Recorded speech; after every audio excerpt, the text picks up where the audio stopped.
Buenas a todas, vamos con la parte final de este libro, que bueno, ya sabemos que es difícil de integrar, a veces de comprender, pero creo que cada vez que lo vamos leyendo, algo más fácil nos parece y algo más vamos integrando en nosotras mismas, ¿no? Así que vamos por la última parte, que se llama Transformar la enfermedad en iluminación.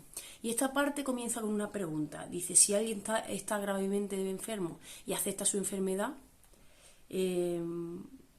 se rinde a esa enfermedad, no está renunciando realmente a luchar contra esa enfermedad, a sanar, en definitiva, ¿no? Y la respuesta es que la rendición es una aceptación interna, sin reservas de lo que es. Pero hay que distinguir, como ya he explicado en otras partes del libro, entre la aceptación de lo que es y la aceptación de la situación de vida. Y en este caso lo que tenemos que aceptar es lo que somos, ¿no? Y lo que nos recomienda es que no aceptemos lo que nos decía Laín también por otro lado, ¿no? Que no aceptemos las etiquetas que nos dan los médicos y que aceptemos que simplemente tenemos un dolor físico, una debilidad, una incomodidad o una incapacidad, pero no aceptamos ni el pasado ni el futuro de esa enfermedad. Simplemente estamos aceptando lo que somos ahora mismo, en el presente, en el ahora, ¿no? Y cuando aceptas eso, es cuando se produce la rendición. Y eso es lo que te transforma, esa rendición, ¿no? Y cuando tú te transformas, todo el mundo se transforma, todo a tu alrededor, ¿no? Así que no se trata de renunciar a sanar, se trata de aceptar que en este momento estamos mal y que no nos creemos lo que nos dicen los médicos, ¿no? De que esto es una enfermedad incurable, un cáncer, no sé qué, no sé cuánto. Entonces esa película fuera, desechada, ¿no? O por lo menos así es como yo lo entiendo, ¿no? Dice, si aceptas la imagen, sea la que sea, si te muestras amistoso con ella, ella puede dejar de mostrarse, ella no puede dejar de mostrarse amistosa contigo. Es decir, si lo aceptas, si te conviertes, te lo crees, si te crees la película, al final termina la película con su final, ¿no? Dice, la enfermedad no es un problema. Mientras la gente egotista tenga el control, el problema eres tú. Ese es el problema. Identificarse con la mente y con lo que la sociedad nos arrastra a pensar, ¿no? Así que lo que nos recomienda es que nos convirtamos en un alquimista, ¿no? Y transmutemos el metal inferior en oro, es decir, el sufrimiento en conciencia que nos lleve al desastre y a la iluminación, ¿no? Y precisamente a continuación habla de qué pasa cuando irrumpe un desastre. Y dice que la mayoría de la población aún todavía es muy inconsciente y cuando se encuentra ante una situación crítica, que puede ser una situación muy dura en un extremo, es cuando el ego tiene la opción de poder rendirse y de poder entrar en un estado de despertar, ¿no? Cuando pasa una enfermedad muy grave, una ruptura sentimental, la pérdida de un ser querido, situaciones extremas, ¿no? En ese momento tenemos una gran oportunidad si somos conscientes de ello, ¿no?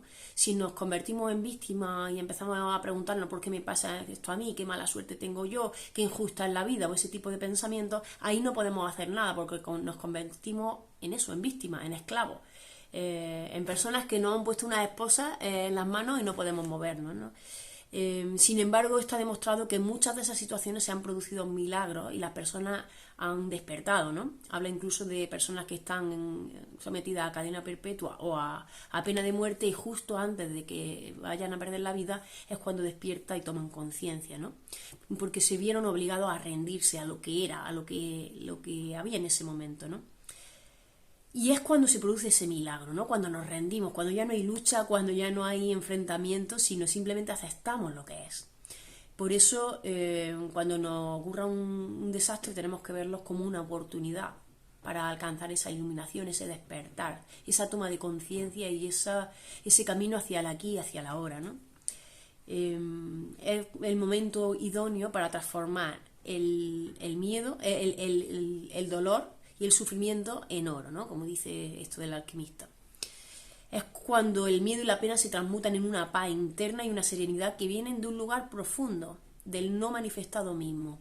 Y dice que en esos momentos no nos podemos sentir felices, pero esa paz, esa serenidad, dice que está en un nivel muy superior a lo que es la felicidad, ¿no? Es el nivel profundo del ser. y es cuando tomamos conciencia de que el ser es indestructible, que nunca muere y que traspasa cualquier circunstancia dolorosa que estemos viviendo en ese momento. Luego nos habla también de la transformación del sufrimiento en paz, ¿no?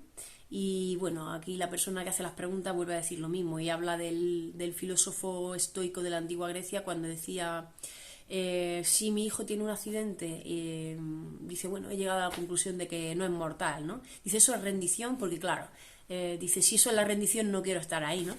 Y dice que en situaciones muy extremas y muy difíciles es posible que nos resulte totalmente difícil o imposible aceptar el ahora. Pero dice que la rendición siempre ofrece dos oportunidades. Por un lado tenemos la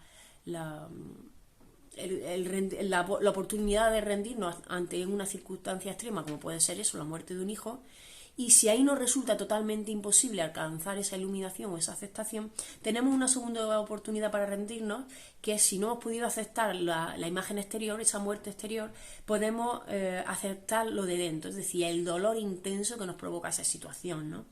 Y es simplemente rendirnos al dolor, a esa desesperación, al miedo, a la soledad o a cualquier otra forma que adopte el sufrimiento, ¿no?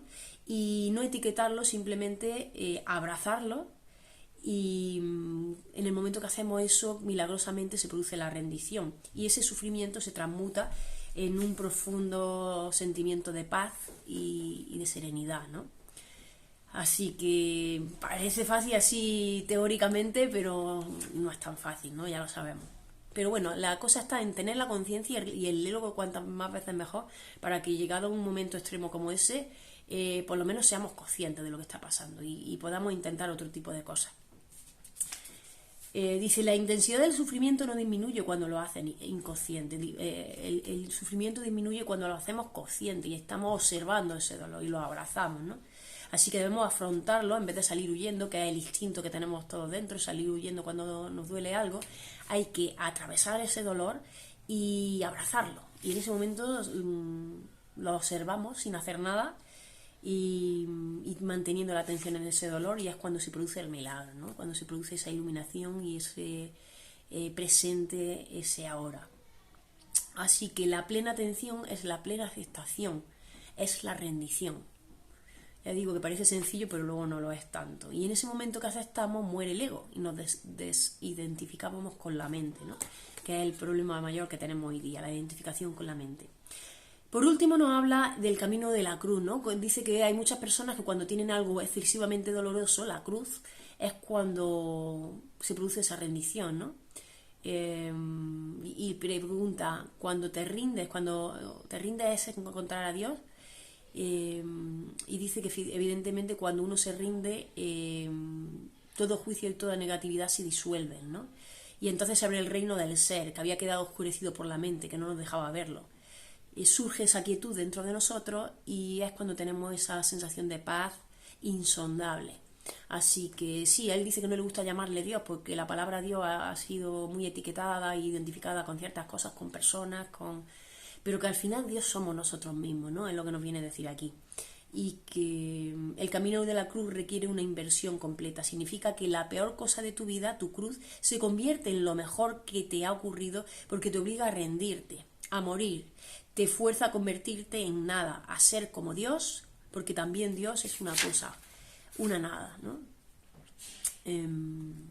Así que bueno, ya sabemos que ese camino de la cruz, ese sufrimiento es para algo más. Está la bendición ahí detrás, ¿no? Y también habla del poder de elegir, ¿no? Dice, y las personas que, por ejemplo, están con una pareja que las maltrata y les tiene una vida de sufrimiento, sin embargo, siguen estando ahí, ¿por qué no se van huyendo, no? Y nos dice que cuando estamos ante esas situaciones dolorosas y no somos capaces de cambiar esa situación o de irnos a otra situación, es porque realmente no somos conscientes de lo que está pasando. Nuestra mente subconsciente se apodera de nosotros y quizás estamos repitiendo un patrón que viene de atrás, de nuestras experiencias como niñas o de otras situaciones pasadas, y ni siquiera lo sabemos. Así que estamos repitiendo y no tenemos esa libertad. Y en el momento que somos inconscientes no tenemos libertad, aunque parezca que la tenemos, ¿no? Así que lo que tenemos que animar a ese tipo de personas que se encuentran en situaciones tan difíciles es a ser más conscientes, a estar presentes, a estar en el aquí y en el ahora, en observar nuestros pensamientos desde fuera, siendo observadores exteriores, y tomando conciencia de nuestro cuerpo interior, ¿no? Esa es la solución, al final esa es la solución que nos da durante todo el libro para cualquier problema que tengamos en el que estemos sufriendo o experimentando una situación de dolor insostenible, ¿no? Así que la clave es el ahora, la clave es el presente y la clave es la rendición. No podemos concluir de otra manera este libro, ¿no? Maravilloso libro y a por el siguiente. Hasta luego.